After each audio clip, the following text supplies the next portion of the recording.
Easy restaurant style white sauce pasta এখন বাসায়। আমি একটি প্যানে ফুটন্ত পানিতে পাস্তাটি সিদ্ধ করে নিই। আরেকটি প্যানে তেল কিংবা বাটার দিয়ে হোয়াইট সস প্রিপারেশনের জন্য ময়দা দিয়ে নিই।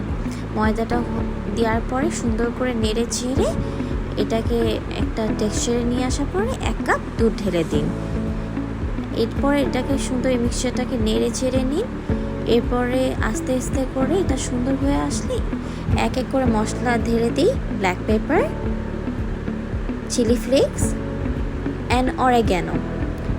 এখন তিনটি মশলা একসাথে সুন্দর করে নেড়ে নিব আমরা।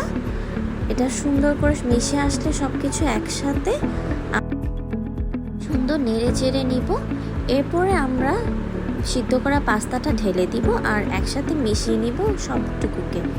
এখন দিয়ে দিব স্বাদ মতো লবণ আর একটু টেস্টের জন্য সসেজেস। এখন সুন্দর মতো এটাকে মিশিয়ে নিব। এখন একটু দিয়ে দিব চিনি, একটু ব্যালেন্স আউট দ্য টেস্ট। আর দিয়ে দিব চিজ, আমাদের মেন ইনগ্রিডিয়েন্ট। এখন সবটুকুকে সুন্দর করে মিশিয়ে নিলেই হয়ে যাবে আমাদের white sauce pasta. Easy and simple.